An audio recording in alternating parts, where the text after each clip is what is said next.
Most people think overachievers have better brains, better discipline, better memory, better intelligence. But most of them are forgetful, distracted, human, yet somehow they outperform everyone. Doctors, pilots, elite engineers, top CEOs. They handle more complexity than you ever will. Thousands of decisions, hundreds of moving parts, and they still make fewer mistakes. How? Simple. They cheat. They use something embarrassingly basic. Checklists. Yes, the same thing you use for groceries. Sounds stupid, but here's the part nobody tells you. The smartest professionals in the world rely on checklists because the human brain is fundamentally unreliable. And if you're not using them, you're playing the game on hard mode. I'm about to show you exactly why overachievers secretly depend on checklists, the neuroscience behind it, and how this tiny system creates an almost unfair advantage. By the end of this video, you'll never trust your memory again. Chapter 1. Your brain is a terrible operating system. Most people treat their brain like a hard drive. They assume if something is important, they'll remember it. Wrong. Your brain is not storage. Your brain is processing. Cognitive psychologists have known this for decades. George Miller discovered something called the magical number 7. Your working memory can only hold about 7 pieces of information at once. 7. Not 70. Not 700. 7. Now imagine a surgeon during an operation. Blood pressure monitoring, sterile equipment, anesthesia timing, incision order, instrument preparation, patient history, emergency protocols. That's dozens of critical steps. Missing just one can kill someone. So what do surgeons do? Do they memorize everything? No, they use checklists. In fact, surgeon and researcher Atul Gawande studied surgical failure across hospitals and discovered something shocking. Most deadly errors were not caused by lack of knowledge. Doctors knew what to do. They just forgot. Simple steps. Wash hands, confirm patient identity, verify procedure location, basic things. So hospitals implemented surgical checklists. The result? Complications dropped by over 35%. Deaths dropped by nearly 50%. Half. Not because surgeons became smarter, because they stopped trusting their memory. Your brain is like RAM. Temporary, fragile, constantly overwritten. But here's the problem though. Even if you know your brain is unreliable, you probably still don't use checklists. Why? Because they feel unnecessary. That illusion is exactly what destroys performance. Chapter 2. The illusion of competence. Most people believe competence means remembering everything. Experts know the opposite. Experts design systems. Look at aviation. Pilots are some of the most highly trained professionals on Earth. Thousands of training hours, simulations, emergency drills, technical exams. These people could probably recite their aircraft manuals from memory. Yet before every single flight, they use a checklist. Every time. Why? Because memory collapses under pressure. In 1935, the U.S. Army introduced a new aircraft called the B-17 bomber. It was considered the most advanced airplane ever built. But during a demonstration flight, the aircraft crashed. The pilot was extremely experienced. The problem? He forgot to release a simple locking mechanism. Just one step. The airplane was so complex that pilots couldn't reliably remember every procedure. So the solution wasn't more training. It was a checklist. Pilots started using a simple step-by-step list before takeoff. The result? The B-17 became one of the most reliable aircraft in World War II. Checklists didn't replace intelligence. They amplified it. Here's the truth most people hate. Memory feels impressive. Systems are actually powerful. You think the smartest person wins? Wrong. The person with the best system wins. But here's the thing though. Checklists don't just prevent mistakes. They also unlock something far more powerful. Mental bandwidth. Chapter 3. Cognitive load.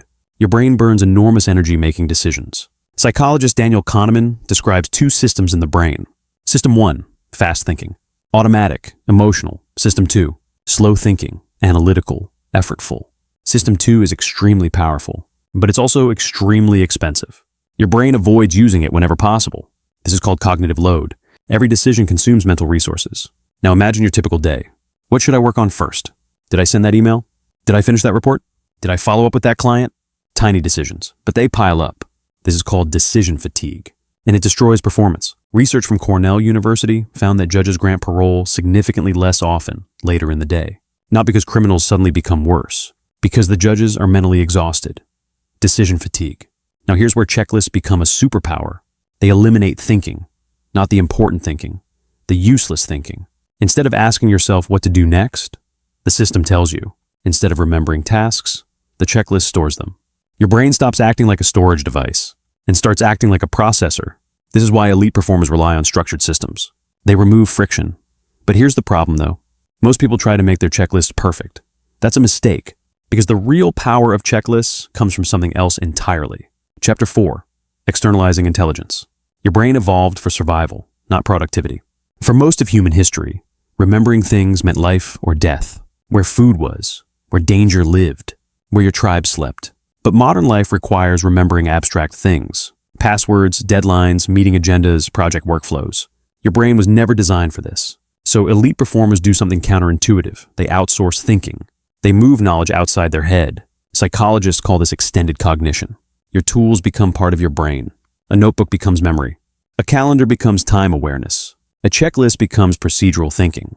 This concept was studied by Betsy Sparrow at Columbia University. She discovered something called the Google effect. When people know information is stored externally, their brains stop trying to memorize it. Instead, they remember where to find it. This isn't laziness, it's efficiency. Your brain is optimizing, which is exactly why overachievers use checklists. They don't waste memory on repeatable processes. They store the process externally. Example: a successful entrepreneur doesn't wake up asking, "What should I do today?" They have a checklist: morning routine, deep work block, email review, team communication, exercise. The structure removes mental friction. Every step already decided. Energy saved, focus preserved. But here's the thing though. Checklists aren't just about remembering tasks. The real advantage appears when complexity increases. Chapter 5. Complexity kills memory. As systems become more complicated, human reliability collapses. This is known as normal accident theory, proposed by sociologist Charles Perrow. The more moving parts in a system, the more likely something will fail. Not because people are stupid, because complexity overwhelms memory. Hospitals, airplanes, nuclear power plants, all extremely complex systems, all rely heavily on checklists. Because once complexity passes a certain threshold, memory stops working. Checklists become mandatory. This is why NASA uses thousands of procedural checklists for astronauts. Imagine floating in space.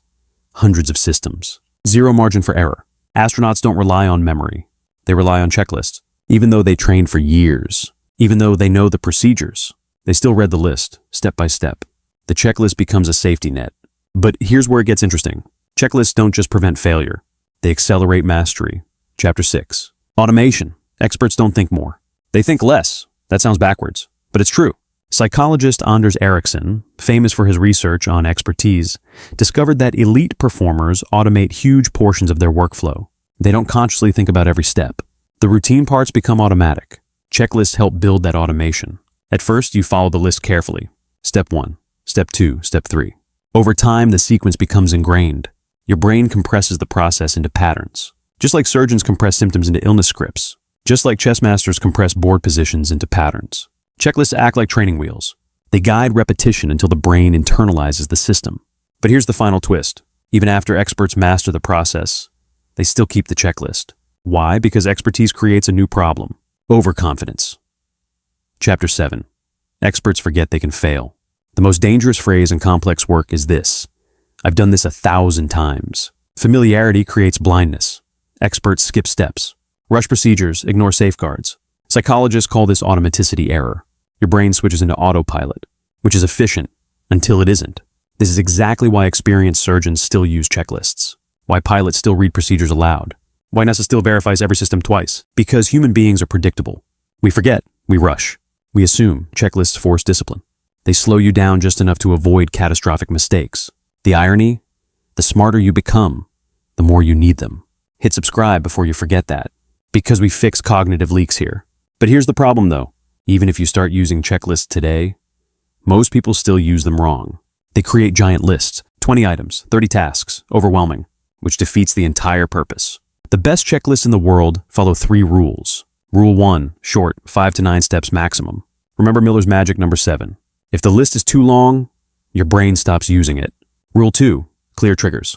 Every checklist should begin with a clear moment. Example, before starting work, before publishing a video, before sending a report. Triggers activate habits. Without triggers, lists get ignored. Rule 3, critical steps only. A checklist isn't a to-do list. It's a safeguard. It only includes steps that must not be forgotten. Pilots don't list every control in the cockpit, only the ones that matter. Simple, short, essential. That's why checklists work. They protect the fragile parts of human memory and allow your brain to focus on what actually matters. Thinking, problem solving, creativity. Here's the truth most productivity gurus won't tell you. Overachievers aren't superhuman.